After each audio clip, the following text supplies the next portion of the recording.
네, 제가 두 번째 우리 복음 충신교회에 오게 돼서 하나님께서 인도하신 뜻을 생각해 보게 됐어요. 뭐 가장 부르신 이유 중에 큰 것은 저는 이게 다음 세대의 예배가 지난번에 작년에 1년 전에 왔을 때도 한 달에 한 번 이런 기도회가 있는 걸로 알고 왔는데 계속 이렇게 하실지 몰랐어요. 그래서 하나님께서 이렇게 이 외진 곳에서, 저희도 외진 곳에 있지만 이곳에서 인원과 어떤 그런 화려한 퍼포먼스와 전혀 상관없이 하나님의 뜻을 향한 예배가 드려지고 있다는 것에 대해서 제가 좀 감격하고 함께 참여하게 된 것을 큰 영광으로 생각을 합니다. 오늘 들어올 때 하원이죠? 이름이 하원이랑 첫 번째 제일 처음 만난 게 하원이었어요. 이름을 물어보니까 아주 똘똘하게 대답하고 제가 짐작은 했지만 또 이렇게 어떻게 학교 다니니? 복음충신 학교 다니더니 씩씩하게 대답하고 5학년이죠? 네, 5학년. 네, 그래서 유치원 때서부터 쭉 이렇게 자라나서 다니는 하원이를 처음 만난 것도 뭔가 같은 뜻이 있지 않을까 생각을 좀 하면서 여러모로 하여튼 그런 마음으로 달려왔습니다. 요즘 아이들이 싫어하는 질문들이 어른들로부터 질문들을 아이들이 많이 받잖아요. 그럴 때 제가 생각해낸 건데 아이들이 싫어하는 질문들이 좀 있는 것 같아요. 제가 이제 임상을 거쳐본 결과 아이들이 별로 이렇게 제가 이제 꼰대 소리를 죄송합니다. 예배 때 이런 말씀드릴 네 그런 이제 어른의 아주 싫어하는 그런 표정과 아이들의 그 모습을 많이 발견할 때 어떤 질문을 할 때냐면 너 꿈이 뭐냐?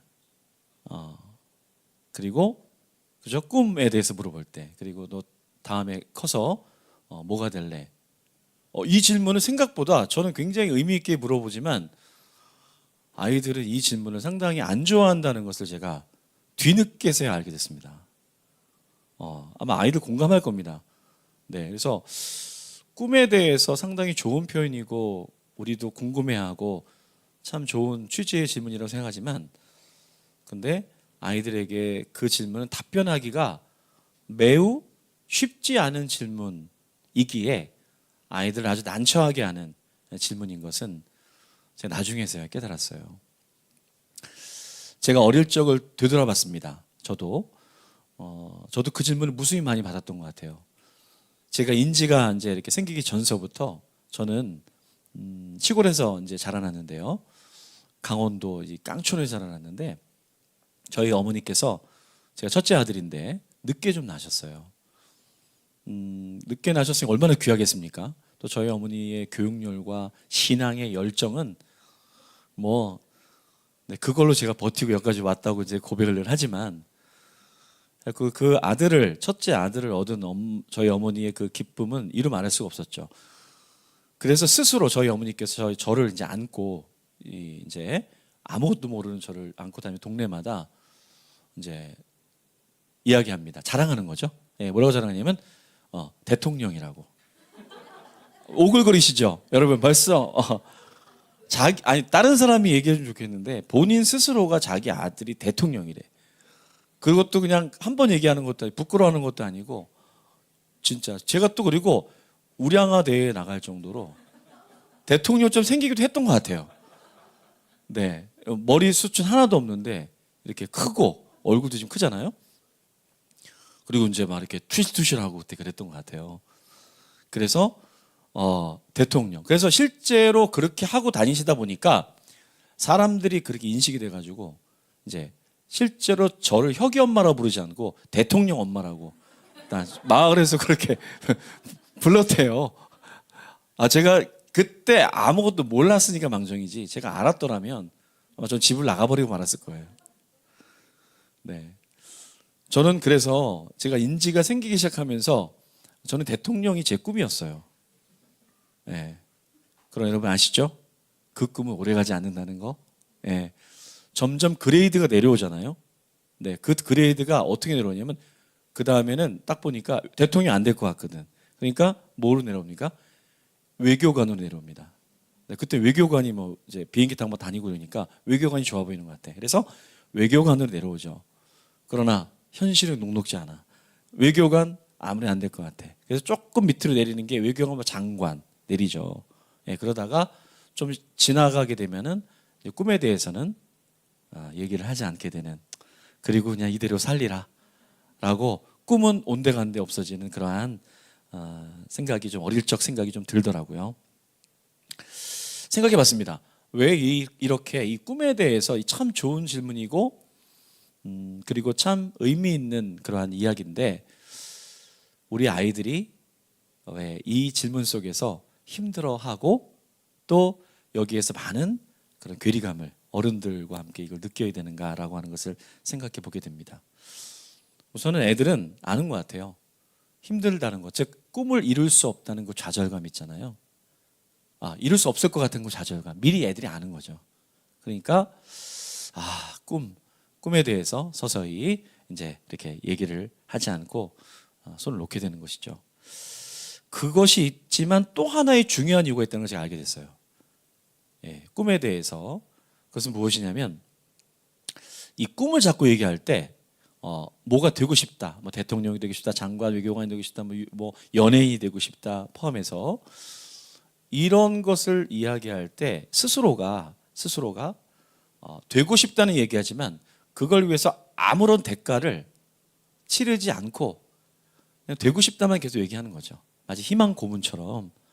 예, 그렇게 아무런 대가를 치르지 않고 그냥 그 꿈을 계속 이야기하는 게 마치 꿈인 것처럼. 그래서 꿈은 꿈이면 안 돼요. 꿈이면 안 되고 꿈은 대가를 치룰 때 실제적으로 그것을 이룰 수 있죠. 아주 유명한 일화가 있잖아요. 저도 설교 때 한번 인용한 적이 있는데 실제로 그 이제 대통령이 어느 꼬마가 이제 얘기합니다. 저도 대통령님처럼 대통령이 되고 싶어요. 그것이 저의 꿈이에요. 이렇게 이제 이야기를 합니다. 뭐라고 얘기하죠? 이렇게 얘기합니다. 얘야, 그러면 너는 그 꿈을 위해서 지금 무엇을 하고 있니? 아주 유명한 예화잖아요. 그것이죠.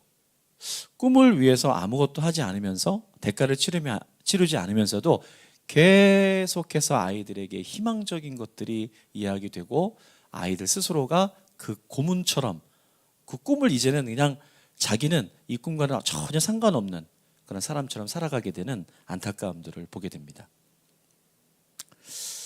몇 주 전에 저희 그 학부모 중에 그 어머니가 계시는데 학부모 이제 중에 어머니께서 좀 아프셨어요. 약간 우울증 증세도 오고 아주 신앙이 굉장히 돈독하신 저희 교인은 아니지만 저희 학생의 어머니시죠. 근데 이분이 밤에 잠이 안 오고 그래서 처음에 갱년기인 줄 알았어요. 그래도 잠이 검사를 여러 가지 받아봐도 괜찮은 건데 몸에 이상이 없는데 점점 몸이 말라가고 그러다 보니까 막 불안감이 높아지고 많은 이제 그런 심리적 어려움들이 오게 됐죠. 그러다가 이분이 그것을 이겨내기 위해서 병원에 가야 되는데 병원에 가는 게 너무 두려운 거예요. 그래서 병원을 가지 않기 시작했던 거죠. 그리고 집에서 이제 신앙이 굉장히 돈독하시니까 계속해서 그 이제 말씀과 요즘 텔레비전 뭐 이런 거 얼마나 잘 돼 있습니까? 그래서 그런 것들을 계속 틀어놓으면서 이겨보시려고 그렇게 이제 하루 온종일 그렇게 이제 그것을 틀어놓고 견디려고 애를 쓰셨어요. 그런데 어느 날 이렇게 그 머리를 감으려고 화장실에 들어가서 머리를 이렇게 앉아서 이렇게 감으시다가 이게 몸이 마르고 그러니까 이게 근육도 없고 그러니까 고개를 숙이고 머리 감다 보니까 이 허리가 디스크가 파열된 거예요. 그래가지고 그 상태에서 주저앉아서 다행히 이제 남편이 있으셔가지고 그 당시에 그래가지고 이제 119를 불러가지고 급하게 병원으로 옮겨지게 된 거죠. 이제 저희 사모한테 이제 연락이 왔어요. 뭐냐면 좀 지난 다음에 연락이 왔는데 뭐냐면 내용은 이거였어요.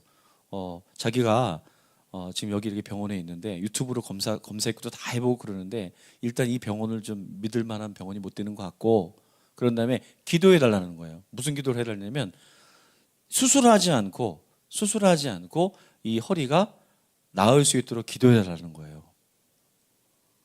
굉장히 어려운 기도 제목을 상당히 어려운 기도 제목을 수술하지 않고 기도로 이 파열된 디스크가 낫게끔 해달라고 기도를 요청한 거예요. 예. 여러분, 그 절박함은 사실은 이해는 되죠. 수술이 얼마나 힘들고 어렵겠습니까? 병원에 대한 공포도 충분히 이해가 돼요. 그러다가 그게 말이나 될 일입니까? 그래갖고 그 다음 날 그 수많은 이제 막 권유 속에서도 그래서 결국은 수술을 했어요. 수술을 말끔하게 났어요. 그래가지고 또 전화가 왔어요. 전화가 왔더니 얘기하는 게 뭐냐면 수술하길 잘했다. 그제서야 이제 이렇게 인정을 한 거죠.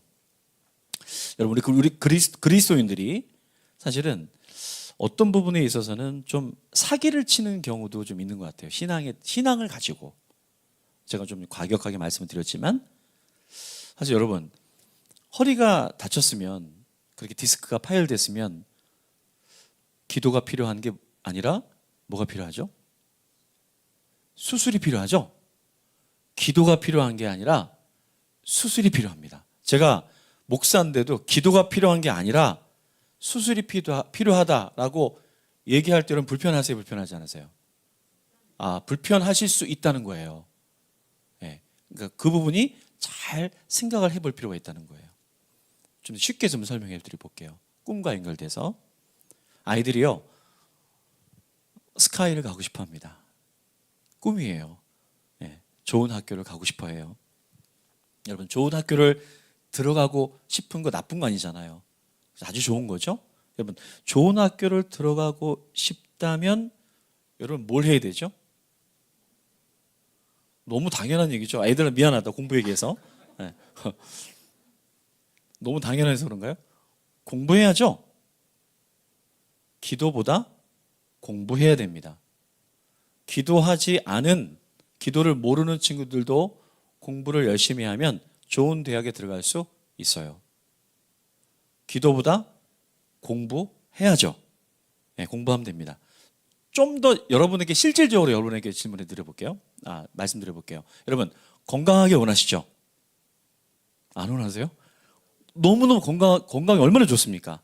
명료한 정신과 아주 상쾌한 그 마음과 이게 모두 이 건강에서 오는 거잖아요. 그렇죠? 여러분 건강하기를 원한다라고 한다면 그게 여러분 꿈이 될 수 있죠? 우리들의 꿈입니다. 건강하기 원하는 거 꿈이에요.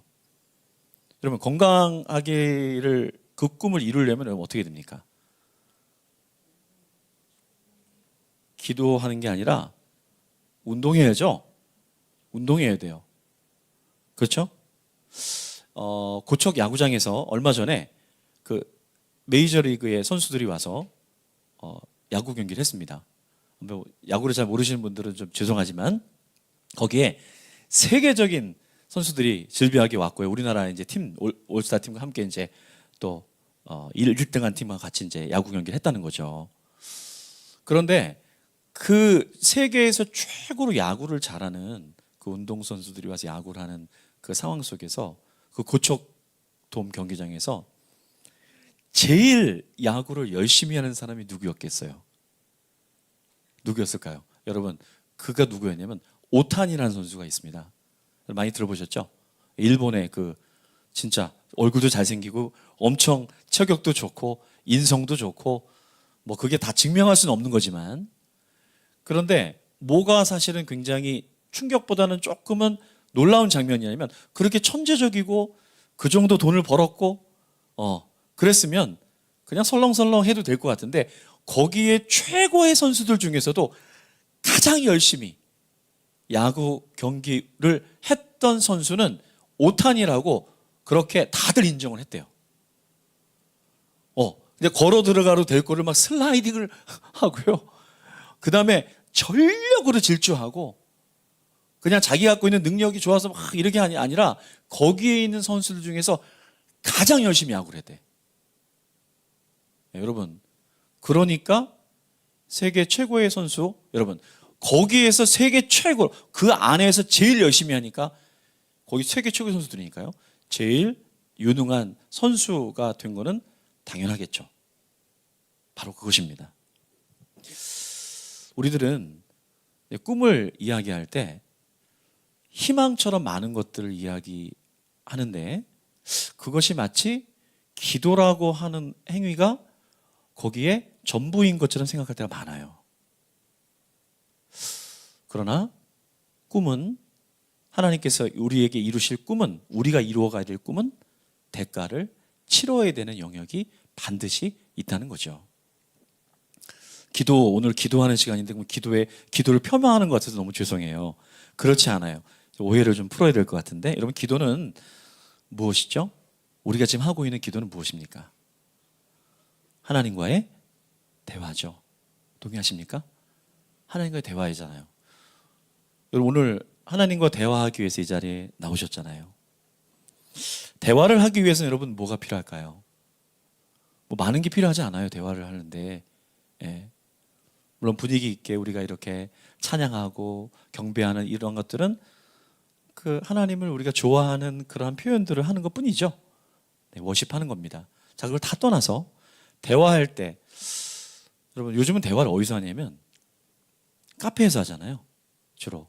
네, 저희 교회도 카페가 있긴 하지만 카페에서 대화를 합니다. 한번 대화하는 장면을 생각해 보세요. 대화는 여러분 굉장히 불편한 게 아니라 자연스러운 거죠. 누군가 아마 카페에 오지 않았으면 좋겠다, 오늘 대화하는데 그 사람 안 나왔으면 좋겠다라고 생각한다면 정상적인 관계는 아닐 거예요. 오늘 이 자리에 여러분, 이 기도의 자리에 나오실 때 만약에 뭐 열정적으로 하나님을 오늘 만나러 가고 싶어, 내가 오늘 다음 세대 기도회에 내가 끝장을 볼 거야, 내가 우리 애들 완전히 변화시키고 그 기도를 오늘 끝내버리고, 이렇게 여기 달려 나오신 분은 한 분도 없으실 거예요. 만약에 그런 분이 계시다면 대신 제가 말씀을 들어야 될 아주 굉장히 좋으신 분이죠. 그런 마음으로 나오지 않습니다. 대화는 가장 편안하고 가장 자연스러운 그 마음 속에서 진행되는 게 대화죠. 오늘 만약에 여러분들이 이 자리에 그냥 아무런 꺼리낌 없이 무념무상으로 늘 일상처럼 그냥 예배 드리니까 나와서 이 자리에서 찬양하는 거 너무 좋고, 그러다가 기도 인도할 때, 이렇게 기도로 들어갈 때 그냥 어떨 땐 졸기도 하고 괜찮아요. 그러나 그 전체 자리가 하나님과 마주하면서 이야기하는 대화의 시간이 되기만 한다면 이 기도회는 최고의 기도회가 되는 것은 분명합니다. 오늘 여러분, 하나님과의 그러한 대화가 우리의 기도가 되기를 소원합니다. 그러니까 여러분, 이 대화를 할 때 어때요? 제일 중요한 것은 편안함이죠. 대화할 때 불편한 사람이 있고 내가 오늘 비즈니스적으로 내가 이걸 요구하면 요거를 얻어내야지 막 생각하다가 그렇게 되다 보면 기가 막히게 상대방이 알죠. 예, 대화를 할 때 무엇인가 의중을 가지고 무엇인가 캐내려고 뭔가를 얻어내려고, 물론 그럴 때도 있겠지만 늘 그런 대화가 이어지게 된다면 정상적인 대화라고 보기는 어려울 거예요. 그런데 하나님과의 대화가 편안하게, 그럼 편안은 어떻게 됩니까? 일단 우리 얘기를 해야죠. 여러분, 대화할 때 그냥 가만히 웅크리고 있지 않잖아요. 우리의 이야기를 합니다. 네, 이렇게 편안하게 얘기를 해요. 나 오늘 어땠고, 얘기를 하죠. 그 얘기를 그러면 누구한테 합니까? 주님과 하잖아요. 그러면 내 얘기만 계속하면은 주님이 얼마나 서운하시겠어요? 주님의 얘기도 좀 들어야죠. 주님 이걸 어떻게 생각하세요? 그럼 주님이 이렇게 해라, 이런 음성은 잘 안 들려요. 그죠? 그러나 어때요? 내적으로 평안함이 오죠. 평안함이 옵니다. 그리고 그 부분에 대해서 어떨 때는 눈물이 왈칵 쏟아지기도 하죠. 왜?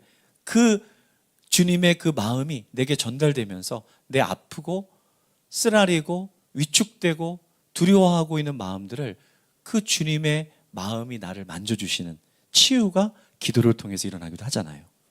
이 편안한 대화가 기도인 것이죠. 예.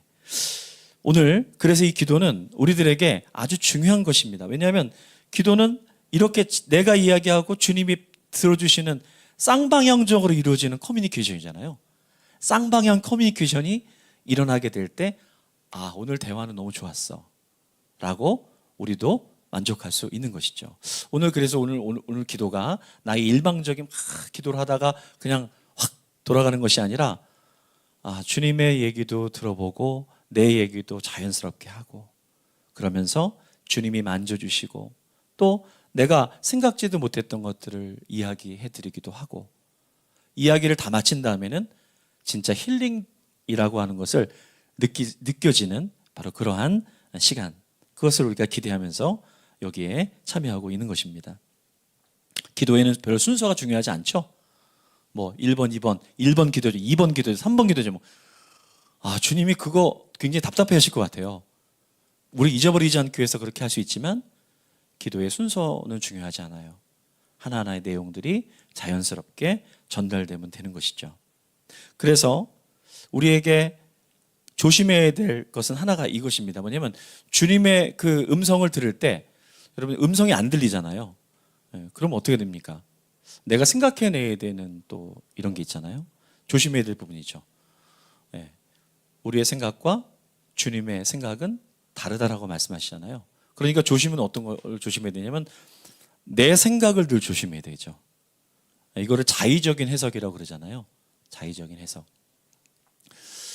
여러분 오늘 이제 이 자리에서 이렇게 함께 이렇게 말씀을 제가 이렇게 나누잖아요.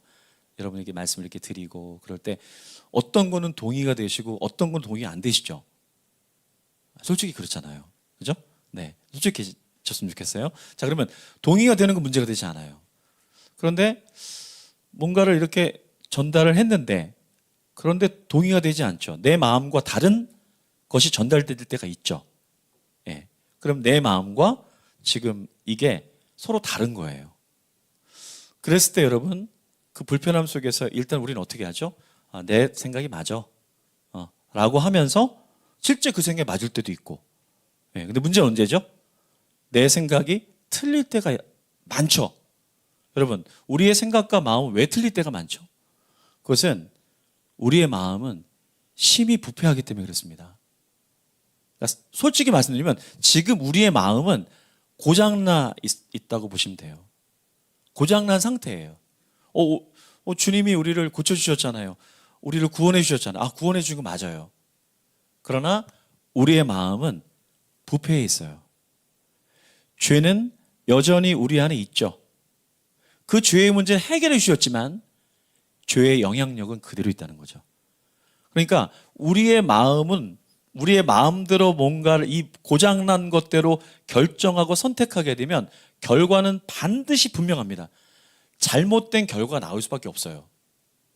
그럼 조금만 좀 다르게 생각해보면 이런 겁니다. 무엇이냐면 내 마음을 선택하는 것이 아니라 그때 이것과 이게 다를 때 하나님의 마음을 선택하기로 결정하는 거예요. 내 마음에 감동은 없어요. 내 감동이 안 돼. 왜 감동이 안 됩니까? 나는 다르게 생각하거든요. 이건 아니라고 생각하거든요. 감동이 안 와. 뭔가 팍 그냥 이게 동의가 되고 뭔가 뭐 눈물까지 아니어도 와 이거야. 여러분 이게 1년에 많이 없는 거 아시죠? 네. 왜 그럴까요? 우리 마음에 문제가 있어요. 그래서 그 마음을 따라서 계속 가게 되면 계속 실패가 오게 될 수밖에 없는 거죠. 그래서 주님께서 이렇게 우리에게 말씀하세요. 너희가 무릇 지킬 만한 어떤 것보다도 내 마음을 지키라. 네. 마음을 따라가지 말고 마음은 지키고 성령을 따라서 성령의 마음을 선택하는 거예요. 근데 감동은 없어요. 무슨 얘기냐면 그 성령의 마음과 내가 일치가 안 돼 있어요. 그럼 여러분 어떻게 하십니까? 일치가 될 때까지 기다리시면 안 돼. 성령의 마음을 먼저 선택하는 거예요. 감동 언제 오냐고요?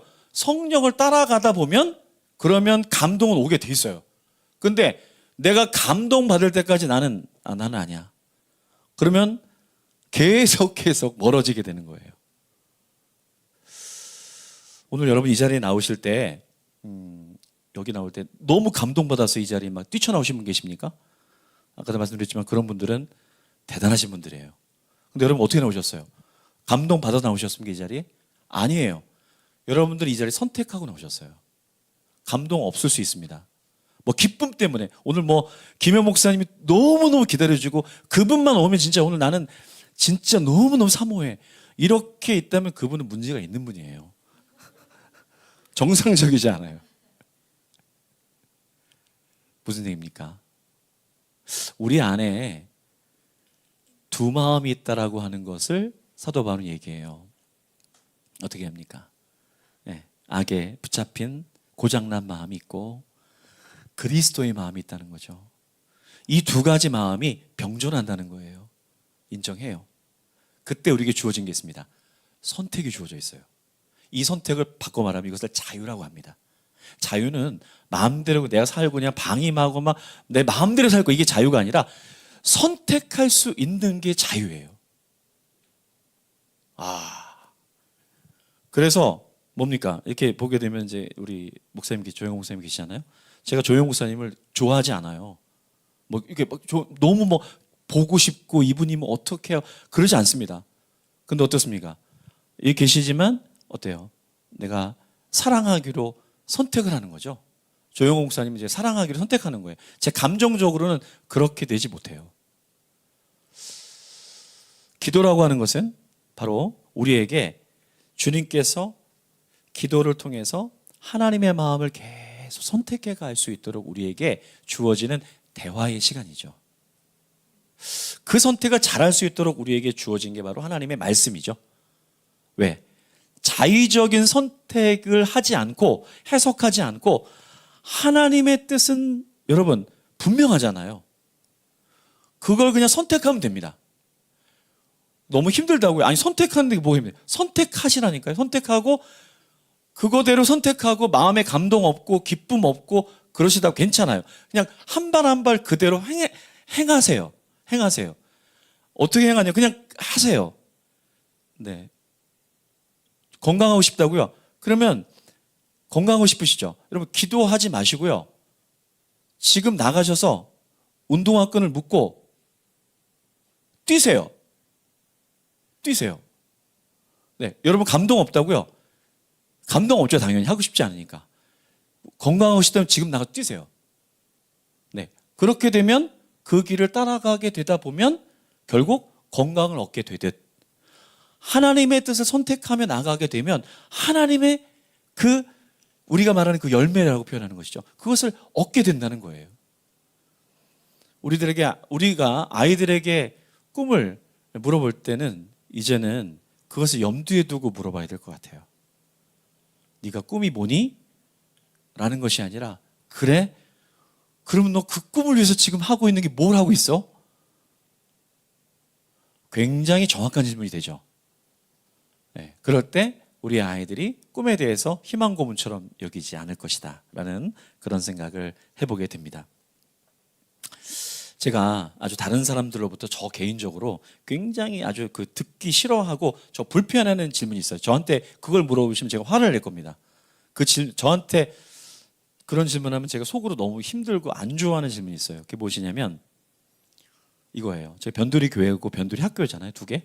왜 이러냐면 그랬을 때 변두리 교회 몇 명 모여요? 변두리 학교 학생들 이번에 몇 명이에요? 제가 이 질문을 제일 싫어하더라고요. 너무 그 질문 자체가 초기에는 감정적으로 너무너무 힘들었어요. 변호도 해보고 여러 가지를 많이 좀 이렇게 해봤어요. 잔잔히 한번 생각해 봤어요. 제가 이걸 싫어하는 게 맞는 건지. 근데 맞더라고요. 맞아요.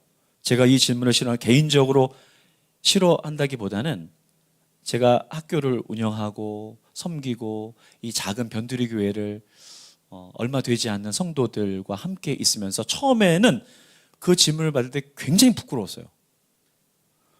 제가 저희 교회 성도들이 아이들 합쳐서 뭐 3, 40명 그래서 3, 40명 모이는데 제가 솔직히 처음에는 한 50명 가량 모여요. 학교 인원 말할 때는 저희가 지금 현재 정확한 인원이 14명이에요. 14명. 근데 초중고 다 있어요. 초등 둘, 그다음에 중등 8명인가 9명인가 변화가 있지만, 그다음에 적은데도 기억도 못하겠네. 저 고등, 고등이 6명인가? 하여튼 해서 총 지금 14명이야. 근데 제가 그 질문을 학교 몇 명이에요? 이렇게 질문을 일주일에 진짜 2번은 듣는 것 같아. 네. 근데 제가 어떻게 얘기했냐면 초기에는 한 20명 정도 모여요. 네, 그렇게 대답하더라고요, 제가. 그러면서 제가 찬찬히 한번 왜 이 질문을 불편해하고 또 이 꿈과 관련돼서 저는 어떻게 이 아이들과 또 교회를 섬기고 있는가를 생각해 보게 되었어요. 무엇일까요? 여러분, 저와 여러분들이 여기에 지금 우리 있는 영혼들이 인원이 한 20명 정도 남짓되는 것 같아요. 여러분, 이 복음 충신교회, 이 변두리 교회 함께 여기 모여서 이렇게 예배를 드리고 있는 20명, 여러분 어떻게 생각하십니까? 이 인원이 적다고 생각하세요? 숫자적으로는 적죠. 네. 유튜브만 틀면 화려하고 엄청나게 그 다양한 수많은 사람들이 운집해 있는 그 교회와 또 여러 가지 다양한 모습들의 예배와 그런 모습들이 우리 안에 다 이렇게 보여지잖아요. 그렇다면 생각해 봅니다. 우리가 혹여라도 그렇게 되는 것을 이렇게 마음적으로 이렇게 원하고 있는 건가? 라는 생각을 해보는 거죠. 그런데 조금만 더 생각해 보게 되면 사실은 하나님께서는 한 영혼이 천하보다 귀하다라는 말씀을 하셨거든요. 근데 실제로 한 영혼은요, 저와 여러분이 한 명의 이 영혼은 그 가치가 어마어마하다는 거 여러분 아시죠? 뭐 값을 매길 수 없잖아요. 그죠? 그런데 우리는 더 많은 인원이 모이고 더 많아지게 될 때 그게 좋다라는 그런 어떤 환상을 가지고 있는 것 같아요. 적은 학생들과 함께 적은 성도들과 함께 이렇게 있을 때마다 제가 점점 더 본질을 갖고 정신을 차리게 되는 것은 무엇이냐면 이 한 영혼이 진짜 이 한 영혼을 어떻게 우리가 섬기고 어떻게 이 한 영혼이 그리스도의 꿈 또 자기 자신이 가지고 있는 그 소중한 꿈을 이루어가게 하기 위해서 우리가 총력을 다해서 함께 이 한 영혼을 대하고 있는지를 제가 시간이 지나면 지날수록 하나님께서 그것을 굉장히 눈여겨보신다는 것을 제가 많이 느끼게 돼요. 한 영혼. 그래서 오늘 하원이 얘기를 갑자기 느닷없이 꺼낸 이유는 무엇이냐면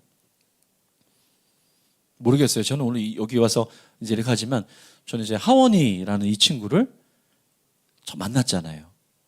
얼마나 가치 있는 친구입니까, 저 친구가.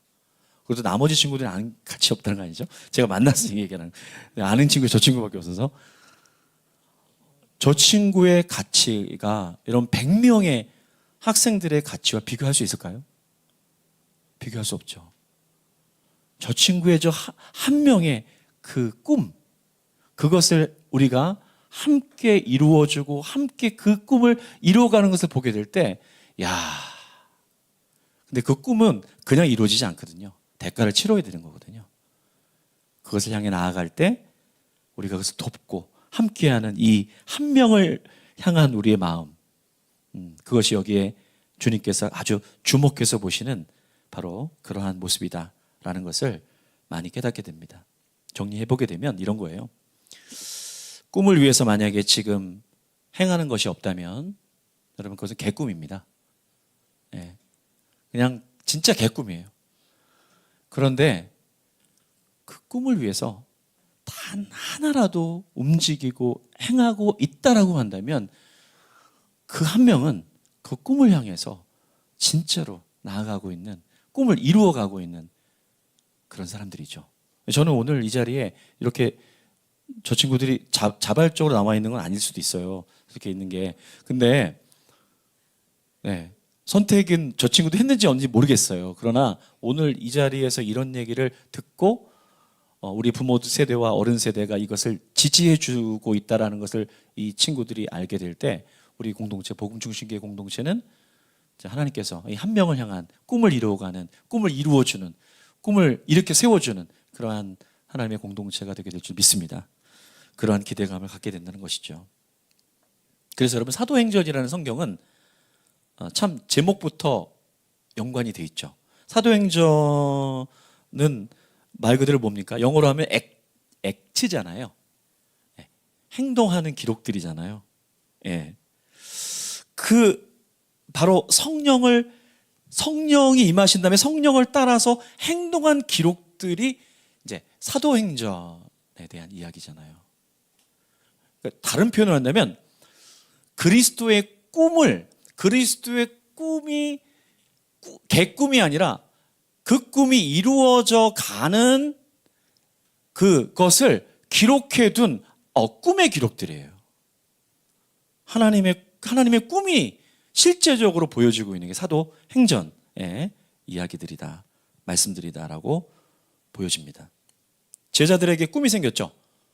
성령을 받기 전에 꿈이 없었어요.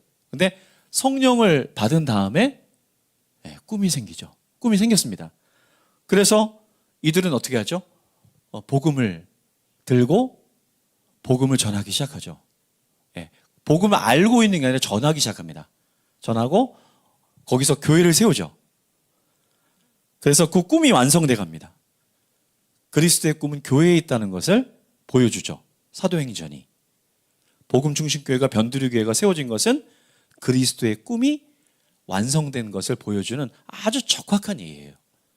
그것을 위해서 사도들이, 제자들이 그 꿈을 이루어간 내용들입니다. 그런데 오늘 말씀은 한 절의 말씀이었어요. 그 한 절의 말씀은 사실 아멘으로 여러분이 다 아멘 안 해주시더라고요.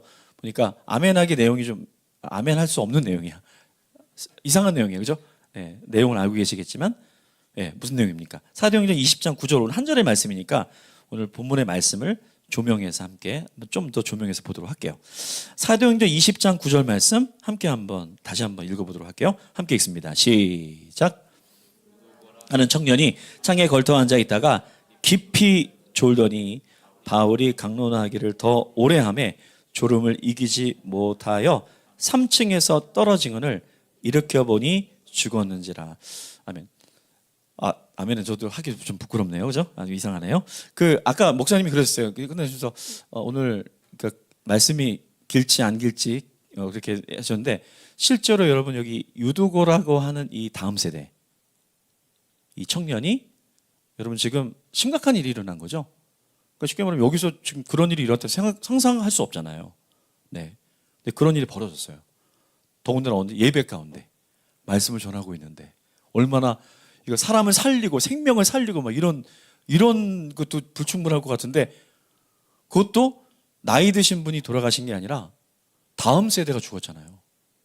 그러니까 이 지금의 분위기는 아주 굉장히 심각한 그런 분위기가 맞습니다. 왜 이렇게 됐을까? 근데 실제로 그 말씀을 조금 위에 가서 이렇게 보게 되면 바울의 말씀이 너무 길었어요. 그럼 바울을 폄훼하는 거 아니냐? 바울은 사람이에요. 성경은 여러분 미화시키지 않습니다. 그래서 진짜 그렇습니까? 그러면 거기에 보면 2번에 걸쳐서 말씀이 너무 길다라고 표현하고 있어요. 웬만해야지. 젊은 사람들 생각해 해줘야지. 빨리 끝내줘야지. 말씀이 길면 은혜가 되지 않잖아요. 아무리 좋은 것도 틀린 말 아니에요. 자, 그런데 그건 중심은 아니지만 말씀이 너무 길어요. 그래서 오늘 보니까 강론을 더 얘기하는 거예요. 왜 그런지 모르지만 하여튼 그런 것 속에서 지금 유두고라고 하는 이 청년이 졸다가 죽습니다. 근데 어느 설교가들은 이 유두고를 굉장히 정죄하는 설교를 하시는데 조심해야 되는 설교 중에 하나입니다. 그렇게 설교하기에는 본문의 맥락이 맞지 않아요. 왜?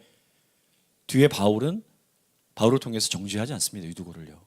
그런데 유두고가 신앙이 모자란다, 아직도 정신을 못 차렸다, 이렇게 설교하는 분, 제가 막 자빠지겠어요. 성경을 그렇게 해석하면 안 되죠. 여러분, 지금 이 청년이 죽었다라고 하는 이 슬픔의 이야기는 원인이 있습니다. 그 원인이 뭘까요? 쭉 보게 되면 그냥 이 청년이 이렇게 피곤해한 게 아니에요. 이유가 있겠죠. 괜히 왜 피곤하겠습니까? 이 지역은 당시에 에베소 지역이었어요. 네, 터키의 현재 에베소 지역이죠. 그래서 이 유도고라는 청년은 당시에 그 에베소가 해안가와 가까운 드로아 지역이 해안가와 가까운 지역인데 거기에 그 부둣가에서 그쪽 해안가에서 아주 힘겨운 노동을 하는 그러한 다음 세대였던 것으로 그렇게 고증됩니다. 그러니까 굉장히 현실 속에서 많이 힘들어하는 상태 속에서 지금 있는 다음 세대의 모습을 이제 성경이 보여주고 있는 것이죠. 그런데 이 고된 노동을 하고 집에 가도 될 거를 예배를 선택하고 나온 유두고가 그 3층에서 졸다가 그 3층에서 떨어져서 죽는 그 고단함을 이기지 못한 그 젊은 이를 주님께서 보여주고 계시는 거죠. 오늘 여러분 이 다음 세대에 대해서 저희들이 얘기할 때 사실은 생각보다 지금의 다음 세대들, 청소년들, 청년들 포함해서요. 지금의 다음 세대들이 생각보다 많이 힘들어하고 있다는 거 여러분들 아시죠? 실제로 저희 학교에 지금 이제 저희는 15명 정도밖에는 못 수용해요. 수용 죄송합니다. 같이 있지 못해요. 그래서 이렇게 더 받고 싶어도 공간이 안 되고 능력이 안 되고 그다음에 맞춤형으로 케어가 안 되니까 어렵습니다. 근데 지금 대기하고 있는 친구들이 1명, 2명, 3명, 3명이 대기하고 있어요. 저희들에게는 굉장히 많은 인원이 대기하고 있는 건데 대기하고 있으니까 무슨 맛집처럼 무슨 굉장히 좋은 학교냐? 그게 아니라 이 친구들이 들어오고 싶은데 대기하고 있다는 건 다른 데 갈 데가 없는 경우가 많아요. 근데 이 공통적인 이유는 뭐냐면 요즘 근래 들어서 아이들이 너무 많이 관계적으로. 그래서 지금 있는 친구들의 기다리고 있는 친구들의 공통점이 우울증약을 먹고 있고 자해를 하고 물론 습관적 자해로 가는 경우가 있지만 너무나도 아이들이 어떤 이 자기의 그 상태를 견디지 못해서 관계를 너무너무 힘들어해서 어떻게 할 수가 없어서 학교를 빠져나오고 그런 다음에 방치돼 있고 히키코모리가 되어가고 있고 어떤 친구는 너무 자해를 많이 해서 조현병으로 발전이 되고 이게 지금 근래에 더 많이 이전에는 저희가 그렇게 많이 그런 일이 없었는데 그런 의뢰와 그런 이제 도움을 요청하는 일들이 저희 학교에도 이게 많이 오는 것을 보면서 실제적으로 다음 세대가 많이 힘들어하고 있다는 것은 사실이에요.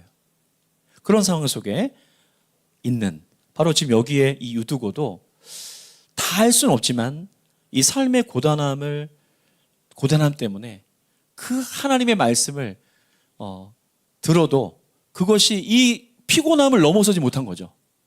그리고 결국은 떨어져서 생명을 잃어버리게 되는 안타까운 현실. 저는 궁금했던 것은 무엇이냐면 이 상황을 어떻게 과연 바울이 이것을 극복해 나갈까라고 하는 그것이 좀 궁금했어요. 목회자로서. 바울이 이 떨어져 죽어있는 상태 속에 있는 이 유두고를 향해서 이어지는 바울이 보인 행동 속에서 아주 중요한 핵심적인 메시지가 있습니다. 어떻게 하나요? 10절 이어지는 말씀인데 자 사도행전 20장 10절 말씀을 우리가 연이어서 한번 보도록 하겠습니다. 자 20장 10절 말씀 함께 한번 읽어볼게요. 함께 읽습니다. 시작. 바울이 내려가서 그 위에 엎드려 그 몸을 안고 말하되 떠들지 말라 생명이 그에게 있다 하고. 좀 특이하죠? 네.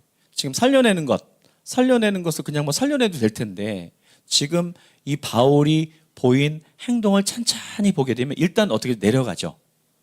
내려갑니다. 멀리 이렇게 서가지고 사람들 많은데 바울이니까 굉장히 권위가 있잖아요.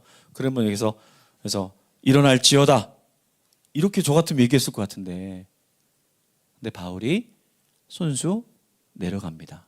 내려가요. 떨어져 있는 그곳으로 내려가는 것이죠. 내려가는 것으로 멈추지 않죠? 어떻게 합니까? 그 고단한 몸으로 죽어 있는 유두고의 그 시신 위에 엎드립니다. 예, 엎드리죠. 그리고 그 몸을 안고 주변에 있는 사람들에게 조용히 해달라고 요청하고, 그럼 뭐라고 하죠? 생명이 아직 이 청년에게 있다라고 손수 그것을 확인하면서 바울은 기도합니다. 그리고 그를 그리스도의 능력으로 살려내게 되는 그러한 과정을 보여주는 거예요. 저는 여기서 주목하게 된 것이 있어요. 무엇입니까?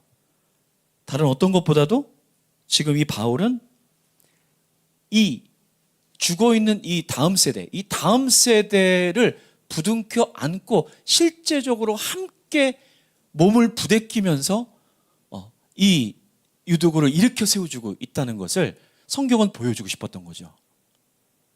그냥 말로, 그냥 뭐 어떤 것으로, 율법으로, 그게 아니라 실제로 무너져 있는 꿈이죠. 다음 세대가 무너지니까 꿈이 무너진 거잖아요.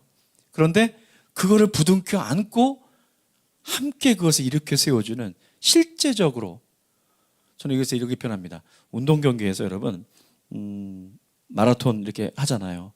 그런데 그 마라톤을 할 때 연습하고 그가 그 마라톤을 완주하게 하기 위해서 누가 옆에서 같이 뛰어주죠? 페이스 메이커라고 하죠. 같이. 예.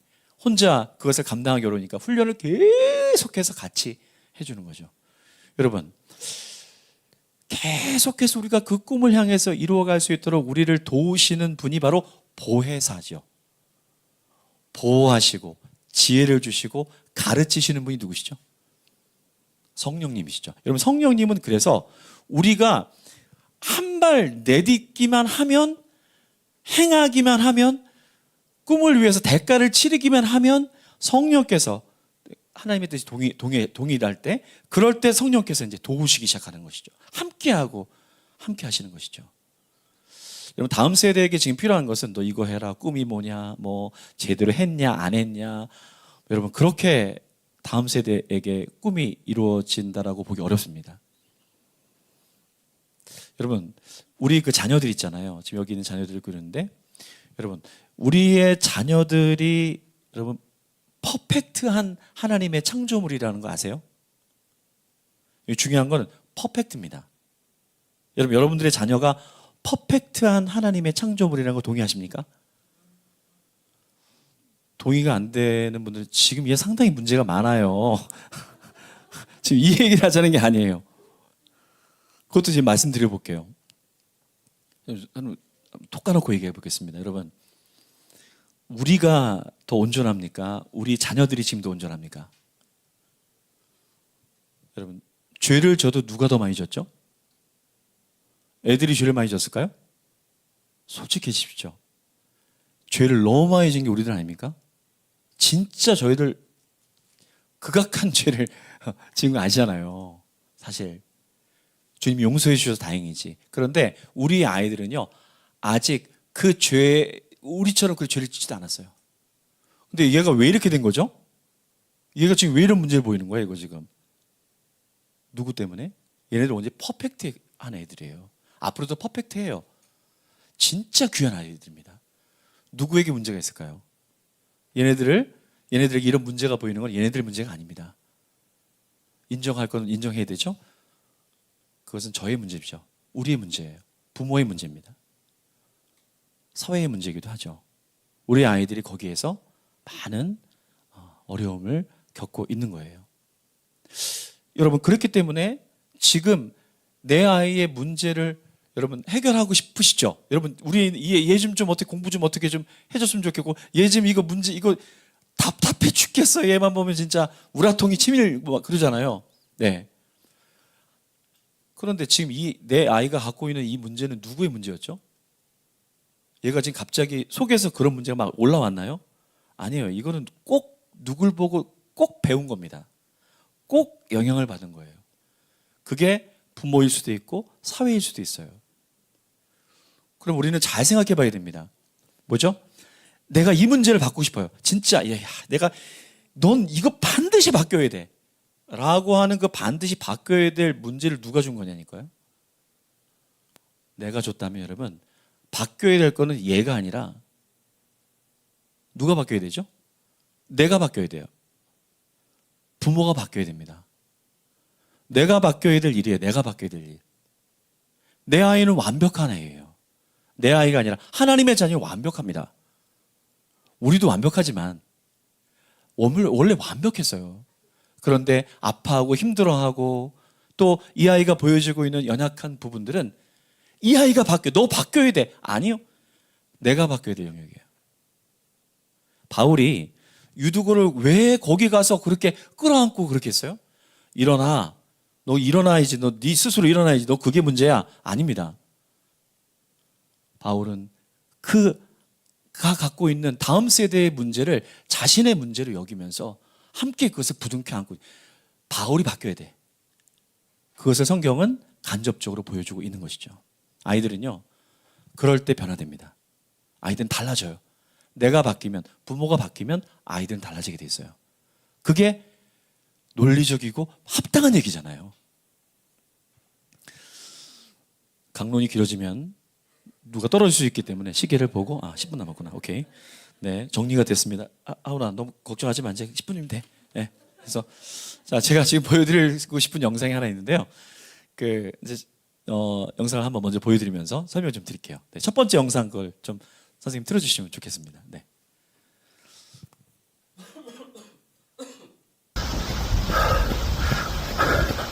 네. 지금 제가 우리 건자랑 같이 하루 빠짐없이 오늘 7일째입니다.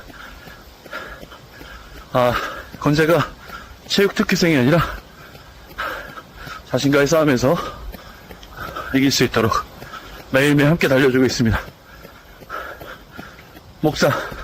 목회자 하기가 쉽지 않습니다. 화이팅! 건재 화이팅! 화이팅! 네. 화이팅! 네.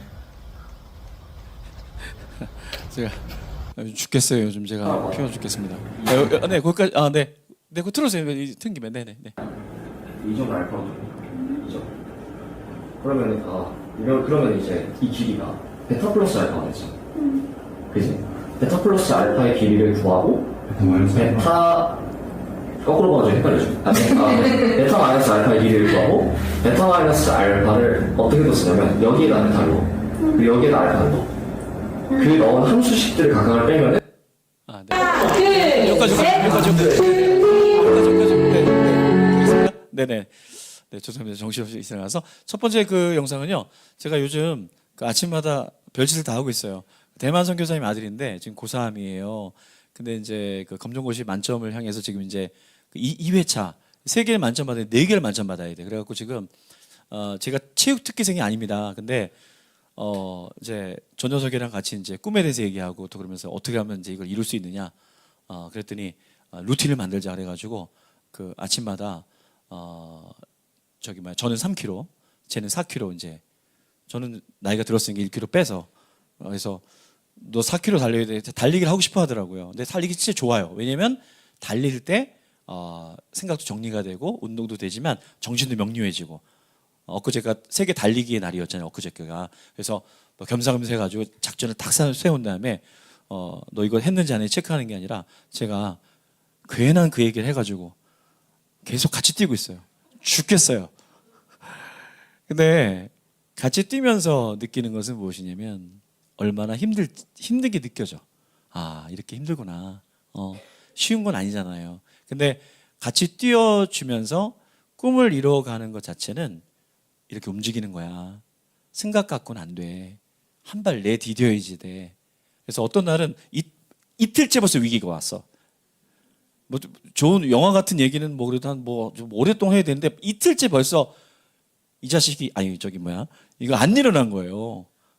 7시에 딱 맞아서 딱 운동 다 뛰는데 근데 안 일어난 거 그래가지고 2시간이나 늦게 그래서 그날 대충 넘어가려고 했던 거지 얘도요. 근데 제가 그럴 수 있습니까? 그래가지고 늦었지만 늦어도 날씨가 뜨거웠어요. 뜨거운 때 같이 다 뛰고 그러면서 이제 지금 계속 열심히 하고 있어요. 굉장히 피곤해하지만 일단은 이를 악물고 나이든 나도 뛰는데 그러면서 힘을 내고 같이 조금씩. 근데 어느 날 그러더라고요. 이제야 뭔가 감이 오고 있대. 하지만 저는 압니다. 넌 내일 또 힘들어할 걸. 알지만 그래. 그런 거야. 그렇게 힘을 내. 오케이.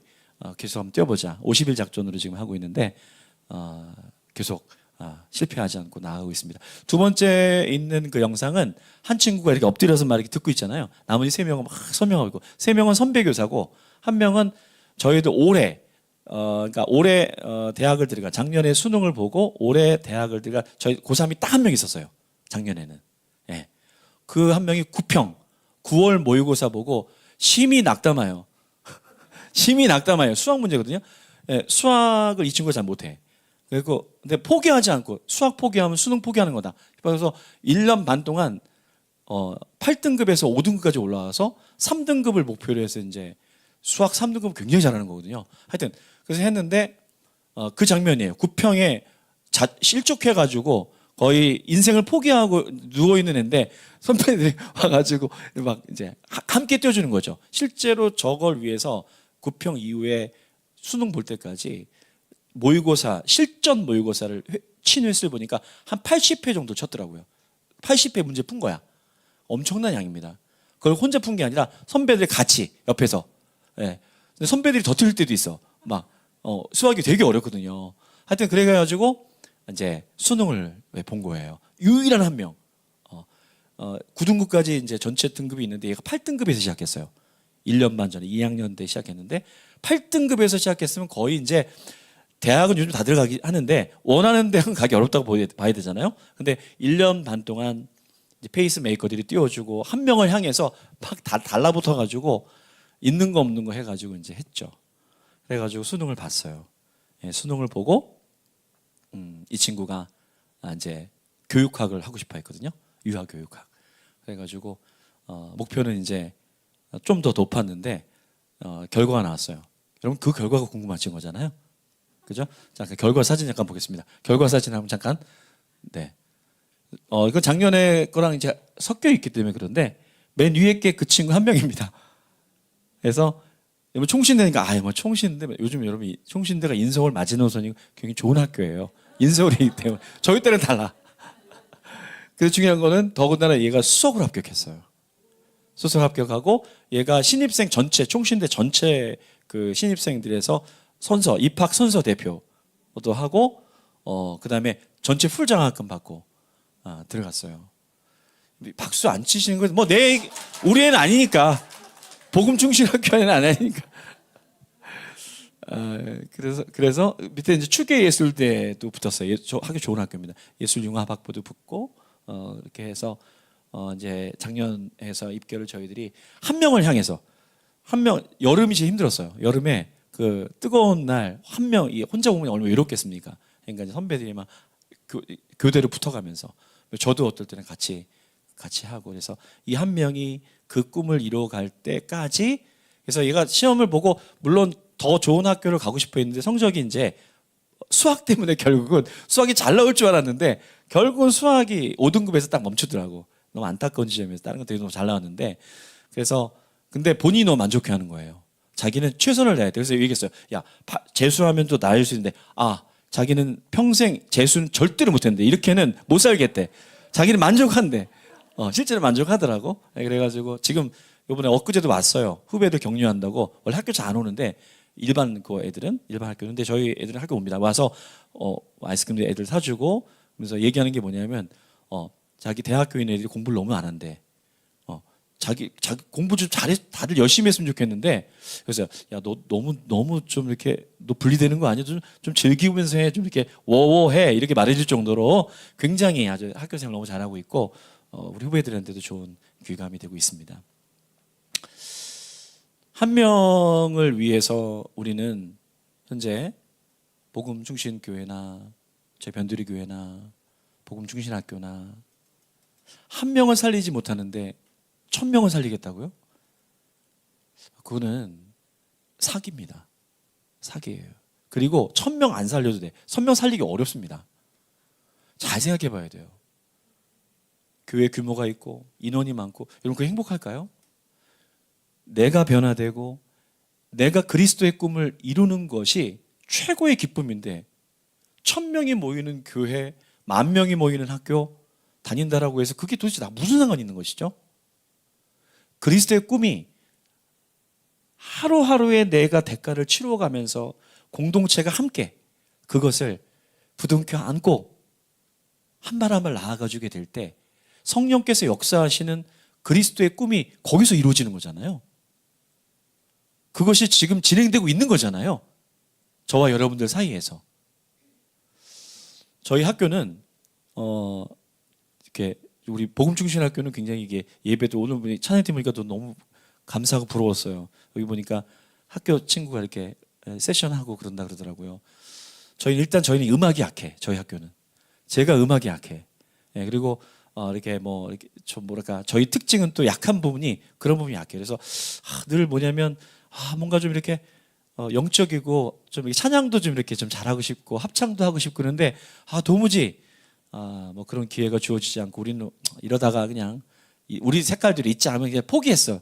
그래서 이제 올해 이제 근데 기도를 좀 들어주셨는지 좋은 이제 그 재능기부 선생님이 이제 오셔가지고 합창을 이제 이렇게 해주신 거예요. 근데 난장판이에요. 뭐 거기에 여자인데 여학생 목소리가 안 되는데 남자의 목소리가 나는 애도 있고, 그리고 음이 완전 고음 불가. 뭐 애들이 야 해도 너무한다. 뭐 내가 뭐라고 말할 건 아니지만 가능하긴 할까. 그것도 예배 드릴 때 영처럼 예배 드리는 것도 아니지. 그냥 그냥 이렇게 있는 것 같지. 그냥 속이 치밀어 오를 때가 한두 번이었는데 그때마다 얘기하는 거죠. 너나 예배 잘 들어라. 저한테 얘기하는 거죠. 너나 예배에 가서 주님 제가 또 실수했군요. 그래서 정신을 차립니다. 하여튼 그렇게 우여곡절 그때 이제 합창 수업이 진행이 되는데 진짜 빨리 합창 수업을 폐강시켜버려야 됐다 싶을 정도로 이건 아니야. 이거는 진짜 민폐다. 더 이상 이건 아니다. 그래서 그렇게 돼 있는데 거기에는 왜냐하면 애들이 합창을 일단 하기 싫어해요. 안 하고 싶어 합니다. 일단 함께하는 뭔가 힘들어요 애들이. 그리고 뭔가 요즘에 노래를 잘해야만 이제 막 이제 드러나니까 근데 못한다는 생각 때문에 애들이 자존감이 엄청 떨어져 있어. 그래가지고 아주 합창 수업할 때만 난리가 아니에요. 그래서 진짜 뭐 도망가는 애부터 시작해가지고 잡아오고 막 하여튼 저희 학교가 아름다운 얘기만 있는 게 아니에요. 아주 심각한 얘기들이 많아요. 근데 그러다가 시간이 좀 지나면서 한 명을 향해서 그 합창 수업을 하고 애를 쓰면서 어느 날 한 2주 전이었나? 2주 전에 우연히 얘네들 스스로도 놀랄 만한 그런 그 녹음을 하나 하게 돼서 얘네들 모르고 있는 상태에 막 이렇게 하는데 선생님이 녹음을 한 거야. 근데 그 녹음 파일밖에 없는 거죠. 그 녹음 파일이 이제 아이들 합창 노래하는 녹음 파일인데 이제 그걸 제가 좀 들려주고 싶었어요. 왜냐하면 들려드린다면 얘기할게요. 네, 잠깐 그거 좀 들려주시면 좋겠습니다. 네. 둘, 셋.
여전히 불협화음이 뒤에 나오고 있죠. 근데 저 음성 파일을 부모들이 듣고 눈물을 많이 흘렸어요. 찬양이 뭐 잘하고 못하고 떠나서 그 퍼펙트한 아이들의 그 순결함을 통해서 들려지는 그 찬양의 그 합창 소리가 가슴을 우리 애들이 불러서가 아니라 동일하게 그거를 이제 그 부모들이 느끼게 된 거죠. 예. 그래서 하나님이 얼마나 이 찬양을 기뻐하시는지를 공감할 수 있는 그런 시간이었던 거죠. 이 아이들 중에서 ADHD 판정을 받고 약을 먹고 있는 친구도 있고 우울증으로 이제 있는 친구도 있고요. 그리고 아침마다 제가 데리러 가는 애도 있어요. 히키코모리처럼 근데 스티브 잡스는 천재적이야. 천재적인 친구인데 못 일어나. 그러니까 플러그가 망가져 있는 거죠. 자동차로 보면. 그래서 제가 이제 배터리 갖고 가서 아침에 이제 제가 뭐 아침에 갑니다. 8시 반에서 9시 사이에 제가 가서 배터리 충전시켜서 야 일어나. 그러면 이제 부시시해서 막 일어나요. 한 일어나는데 30-40분 걸려. 그러면 기다려주고 걔를 데리고 와요. 데리고 와서 노래 부르는 친구 중에 있어요. 예. 뒤에 그 불협화음 아는 애가 걔거든. 안 불렀으면 좋겠는데 꼭 부르더라고. 걔는 또 그러다 부르지 않았으면 좋겠는데 불러. 누가 보기에는 상당히 참 연약하고 볼품없는 아이들처럼 보일지 모르겠는데요. 하나님의 눈에는 이 한 명의 영혼이요 너무너무 아름다운 존재가 퍼펙트한 애들이에요. 우리는 주님의 그 마음을 바라보면서 이 아이들의 꿈이 되어버린 바로 그 꿈을 함께 이루어져가는 페이스메이커로 나아가고 있는 복음중심교회 또 제 변두리교회 이 땅에 그런 교회들이 되기를 주님의 이름으로 축복합니다. 하원아 괜찮지? 끝낼까? 여기서 딱 기도할게. 네, 기도하겠습니다.